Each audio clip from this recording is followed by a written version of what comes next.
Allah yang sanggup dan mampu untuk memulihkan hidup manusia, memulihkan hati kita, hati yang telah rusak, hati yang telah terluka, hati yang penuh penderitaan, hati yang seringkali menangis, hati yang seringkali hidup di dalam kekecewaan. Karena selama kita hidup di muka bumi ini, selama kita masih bernafas, maka hati kita akan namanya mengalami penderitaan demi penderitaan, akan mengalami namanya dikecewakan, akan terluka oleh perbuatan orang-orang yang kita kasihi, kita sayangi. Karena namanya masih manusia, dia punya namanya kelemahan, dia punya namanya kekurangan, dia punya namanya keterbatasan. Oleh karena itu, kenapa manusia seringkali hatinya terluka? Karena dia terlalu berharap bahwa orang-orang yang dia kasihi itu, orang-orang yang dia cintai itu benar-benar membalas cintanya, kasihnya sesuai dengan apa yang dia harapkan. Tetapi di dalam kenyataan, apa yang kita harapkan di dalam hidup ini, apa yang kita harapkan dari orang tua kita untuk mengasihi kita, untuk mencintai kita, sering tidak kesampaian. Nah, karena ketidaksampaian itu, maka hati kita terluka. Dan kita mulai membenci orang tua, membenci keadaan, dan mempersalahkan hidup kita sebagai manusia. Apa sih salah saya? Kenapa orang tua saya tidak memperlakukan saya semestinya? Karena kita mengharapkan lebih mungkin untuk orang tua kita, tetapi mereka tidak dapat mengasihi kita sesuai dengan apa yang kita mau. Akhirnya kita terluka dengan itu. Kalau orang tua kamu juga tidak dapat mengasihi kamu sesuai dengan apa yang engkau kehendaki, kita harus tahu bersama bahwa mereka juga dulu mungkin kehilangan kasih itu. Mereka tidak mendapat kasih itu, mereka tidak menerima cinta itu, sehingga mereka tidak sanggup dan tidak mampu untuk memberikan cinta itu kepadamu, sehingga kita juga menderita. Begitu juga dengan kehidupan suami istri di dalam rumah tangga. Kadang kita juga berharap supaya pasangan kita benar-benar mengasihi kita sesuai dengan apa yang kita harapkan. Tetapi setelah berjalannya waktu di dalam pernikahan, maka apa yang kita harapkan tidak sesuai dengan kenyataan. Dan kita mulai kecewa dengan perkawinan kita mungkin. Kecewa dengan pasangan kita. Ini yang kehidupan hati kita terluka karena perlakuan pasangan kita yang tidak sesuai dengan apa yang kita harapkan. Karena ketika kita mengharapkan lebih dari pasangan kita, dapat mencintai kita, dan kita tidak menerima itu, maka kita akan menderita oleh perbuatannya itu. Nah, kita harus merenungkan kenapa kalau kita memiliki pasangan seperti itu, kita harus tahu mungkin juga selama dia hidup, dia juga tidak pernah menerima dan merasakan kasih sayang dari orang tuanya, kasih sayang dari papa mamanya, sehingga dia juga membutuhkan kasih itu, membutuhkan cinta itu, membutuhkan perhatian itu. Nah, di dalam rumah tangga, ketika pria dan wanita mereka mengharapkan supaya mereka benar-benar diperlakukan dengan dambakan. Ingat baik, ketika kita mengharapkan itu, maka kita akan terluka. Kenapa? Karena dua-dua mengharapkan. Mengharapkan kita diperlakukan dengan kasih itu. Tetapi kalau juga kita memiliki pasangan yang tidak pernah merasakan kasih atau cinta itu selama dia hidup, dan juga kita sebagai pasangan juga selama kita hidup kita juga tidak merasakan kasih itu. Jadi di dalam hidup rumah tangga ada namanya dua hati yang kosong, yang harus diisi, yang harus sama-sama dipahami. Nah, dua hati yang kosong inilah ketika kita saling mau untuk saling mengisi, itu gak bakal bisa. Karena kita mengharapkan pasangan kita dapat mengisi kekosongan hati kita. Karena kita mengharapkan bahwa cinta sejati yang selama ini yang kita impikan, dan kita harapkan, kita dambakan, tetapi kita tidak menerimanya, kita akan kecewa dan kita mulai kecewa. Karena ingat baik bahwa yang dapat mengisi dan dapat mencintai kita dengan kasih yang tulus, yang dapat mengisi hati kita yang kosong, bukan pasangan kita, bukan orang-orang yang kita kasihi, bukan orang-orang yang kita cintai, tidak. Karena yang dapat mengisi kekosongan hati kita, dialah yang menciptakan hati kita. Dan yang menciptakan hati kita hanyalah dialah Tuhan Yesus Kristus. Jadi yang sanggup dan mampu untuk mengisi kekosongan di dalam hati kita hanyalah Yesus Kristus. Dan yang sanggup untuk memberikan kasih yang sejati di dalam hidup kita hanya Tuhan Yesus Kristus. Karena tidak ada kasih yang sejati di dunia ini selain daripada kasih Yesus. Karena kalau di dunia ini ada kasih yang sejati dari manusia, tidak ada namanya suami istri atau rumah tangga yang bertengkar. Tidak ada namanya pasangan suami istri yang akan bertengkar, gak akan pernah ada. Kalau namanya ada kasih sejati. Tetapi nyatanya kan tidak. Nyatanya kan tidak ada berarti kasih sejati itu. Jadi kasih sejati itu hanya perkataan manusia doang. Atau cinta sejati itu. Karena namanya cinta sejati tidak akan saling menyakiti satu dengan yang lain. Itu namanya cinta yang sejati. Nah, cinta yang sejati itu hanya ada di dalam Yesus. Yesus memberikan cinta yang sejati dalam kehidupan kita. Kenapa? Karena Dia mau menerima kita apa adanya. Jadi kasih sejati itu menerima pasangan kita bukan dari kelebihannya, tetapi dari kekurangan. Nah, itulah yang sanggup dan mampu untuk memulihkan kembali hubungan suami istri, hubungan antara orang tua dan anak-anak dengan orang tua.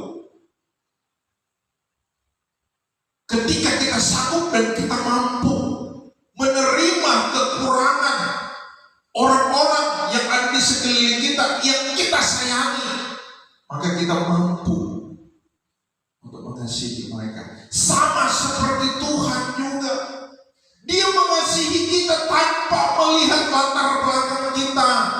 Dia mengasihi kita tanpa Dia melihat siapa kita. Kalau Dia mengasihi kita dan melihat siapa kita, kita tidak layak dikasihi oleh Tuhan. Kita tidak layak menerima kasih Yesus. Kita tidak layak. Karena Yesus Dia tulus. Kasihnya itu sempurna. Dan Yesus adalah pribadi yang sempurna.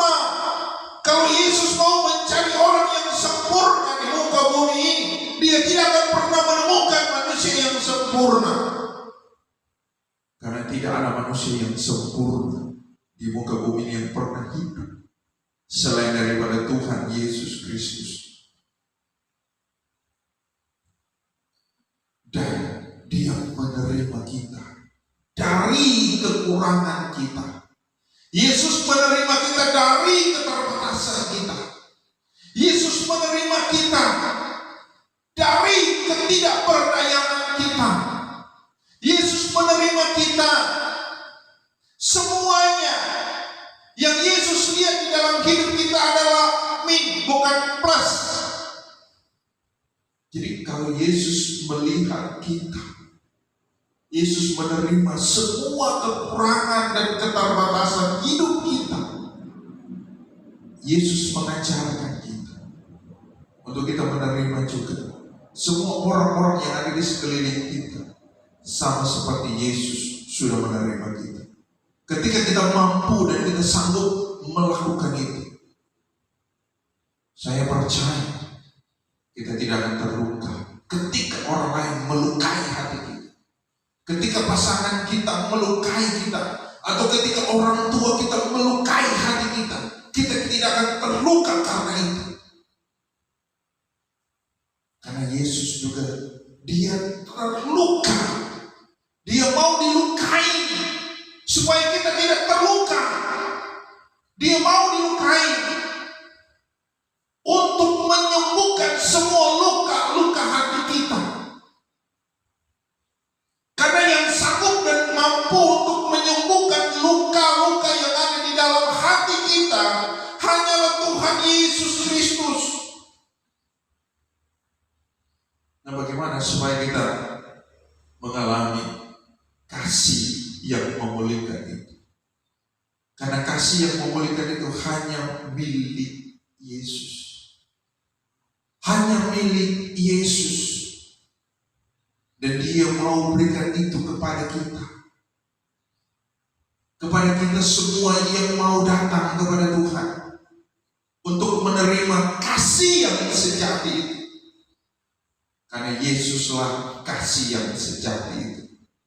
Yesuslah kasih yang tulus itu. Yesuslah kasih yang sempurna itu. Jadi kalau Yesus mau menderita supaya kita hidup di dalam kebahagiaan, kita harus belajar kepada kasih Yesus itu. Ayat 19, karena itu sadarlah dan bertobatlah supaya dosamu dihapuskan. Nah, bagaimana supaya kita dapat mengalami atau menerima pemulihan dari Tuhan? Pemulihan hati yang terluka, pemulihan jiwa yang terluka, pemulihan hubungan antara anak dan orang tua, pemulihan hubungan antara orang tua dengan anak, pemulihan hubungan antara suami dan istri. Kita harus sadar kekurangan kita masing-masing. Karena ketika kita sadar kekurangan kita masing-masing, dan juga kita harus menerima pasangan kita dengan kekurangannya, dengan keterbatasan, dengan ketidakberdayaannya itu, maka kita tidak akan pernah terluka. Kita akan berbahagia olehnya. Karena kita tidak pernah lagi akan menuntut supaya mereka itu dapat menyenangkan hati kita. Sama seperti Yesus tidak pernah menuntut, tetapi Dia datang memulihkan hidup kita, memulihkan hubungan kita dengan Tuhan yang sudah terputus.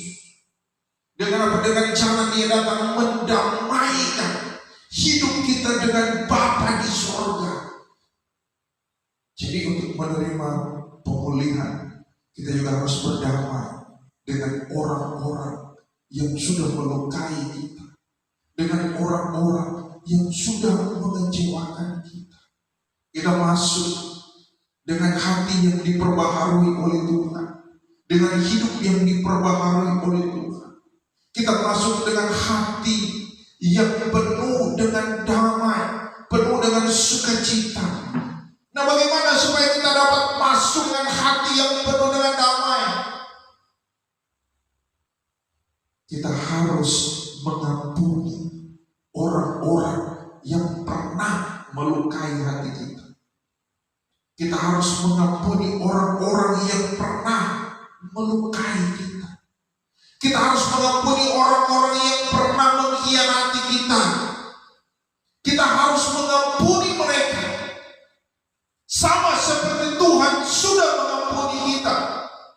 Karena ketika kita tidak dapat mengampuni mereka, maka Tuhan juga tidak akan mengampuni kehidupan kita. Pengampunan, mengampuni artinya melupakan. Melupakan semua perbuatan-perbuatan jahat yang telah mereka lakukan kepada kita. Kita melupakan semuanya itu.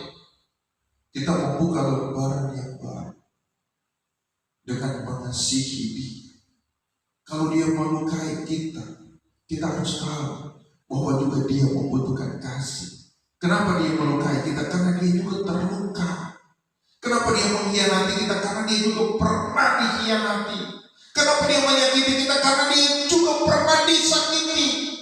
Dan dia tidak tahu jalan itu. Nah, kita sebagai orang-orang yang percaya kepada Tuhan, mari kita ingat mungkin orang-orang yang pernah melukai kita. Kita ampuni mereka. Kita harus sadar. Karena kesadaranlah yang membuat Tuhan akan memulihkan kita. Kita sadar kita lemah. Kita sadar kita tidak berdaya. Kita sadar kita penuh dengan kekurangan. Kita sadar juga kita banyak menuntut untuk supaya orang-orang di sekeliling kita mereka menyenangkan kita. Karena selama kita menuntut supaya mereka dapat mengerti dan memahami kita, selama itu engkau akan hidup juga di dalam penderitaan. Engkau tidak akan pernah berbahagia dengan semuanya itu. Karena kita menuntut. Tapi ketika kita memiliki hati yang ikhlas, menerima kekurangan orang-orang yang di sekeliling kita, kelemahan mereka, maka kita akan berbahagia. Olehnya kita sadar kekurangan kita. Kita juga harus sadari kekurangan pasangan kita. Kita juga harus sadari kekurangan orang tua kita. Kita harus sadari kekurangan dan kelemahan orang tua kita. Kita harus sadar semuanya. Dan ketika kita sadar mereka juga adalah orang-orang yang membutuhkan kasih, yang membutuhkan cinta. Nah, kita yang mengerti itu, maka kita harus memberikan mereka kasih itu. Karena ketika kita dapat mengasihi mereka di dalam keterbatasan mereka, maka kita akan berbahagia olehnya. Agar Tuhan mendatangkan waktu kelegaan. Jadi ketika kita sanggup dan mampu menerima kekurangan orang-orang yang menyakiti kita, maka hati kita juga akan menjadi lega, pikiran kita menjadi lega, hidup kita menjadi lega. Ketika juga kita sanggup dan mampu untuk mengampuni mereka yang sudah mengkhianati kita, maka kelegaan itu juga menjadi bagian kita. Karena Tuhan mau untuk memulihkan hidup kita, memulihkan pribadi kita, memulihkan rumah tangga kita, memulihkan juga usaha dan bisnismu. Tuhan mau memulihkan itu. Tetapi engkau juga harus mengampuni mereka yang telah melukai hati. Tuhan berkata begini, dan mengutus Yesus. Jadi orang-orang yang mau menerima kekurangan orang lain, maka orang-orang tersebutlah yang akan menerima kelegaan. Orang-orang tersebutlah yang hatinya akan mengalami namanya hati yang penuh dengan damai. Orang-orang tersebutlah dengan sebuah pengharapan bahwa Tuhan dia tidak akan meninggalkan kita. Di situ dikatakan dan mengutus Yesus. Jadi Yesus akan diam bersama-sama dengan orang-orang yang mau menerima kekurangan pasangan, mau menerima kekurangan orang tua. Maka Yesus akan diam bersama-sama dengan orang-orang yang mau mengampuni orang lain, mau mengasihi orang lain di dalam keterbatasan, sama seperti Yesus sudah menerima kita di dalam keterbatasan hidup kita yang dari semula diuntukkan bagimu sebagai Kristus. Jadi Yesus ketika kita mengampuni orang lain, maka Yesus sebagai Raja di atas segala raja, dia juga mengasihi kita. Dia akan mengasihi kita, dia akan mencintai kita, dan dia akan diam di dalam kita sebagai Raja damai, Raja sumber kedamaian, Raja sumber kebahagiaan, Raja sumber dari semua ketenangan jiwa. Maka ketika Yesus sebagai Raja bertahta tinggal di dalam hati kita, maka hati kita yang gersang ini, hati kita yang hampa ini, hati kita yang kosong ini akan diisi oleh Yesus Kristus sebagai pemilik dari hati ini. Dia tahu hati kita, dia kenal hati kita, dan dia mau berbahagia hati kita ketika kita datang kepada Tuhan Yesus.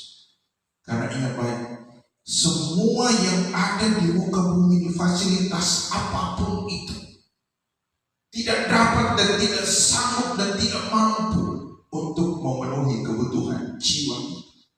Karena yang sanggup dan mampu memenuhi kebutuhan jiwa kita, dialah Tuhan Yesus Kristus, Sang Pencipta jiwa kita. Ketika kita datang kepada Yesus, maka dia akan memberikan jiwa kita, melegakan jiwa kita, dan memberikan kedamaian di dalam jiwa kita. Dan ketika jiwa kita damai, maka kita masuk di tahun 2022 ini dengan satu kedamaian yang abadi. Dan dia akan memulihkan hidup kita, memulihkan pribadi kita, karena dia datang untuk memulihkan hidup kita. Dan yang sanggup dan mampu memulihkan hidup kita hanya Tuhan Yesus Kristus. Kristus itu harus tinggal di sorga sampai waktu pemulihan segala sesuatu seperti yang difirmankan Allah. Jadi Tuhan mau memulihkan hidup yang mau dipulihkan.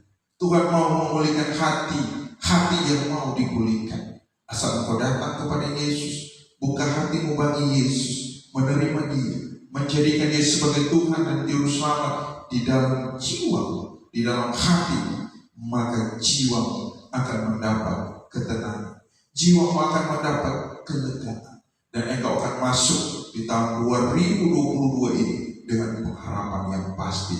Yesus sumber kebahagiaan, dia menyertai kita, dia tidak akan pernah meninggalkan kita, dia tidak akan pernah mempermalukan kita, dan dia akan memenuhi hati kita, jiwa kita, pikiran kita dengan damai sejahtera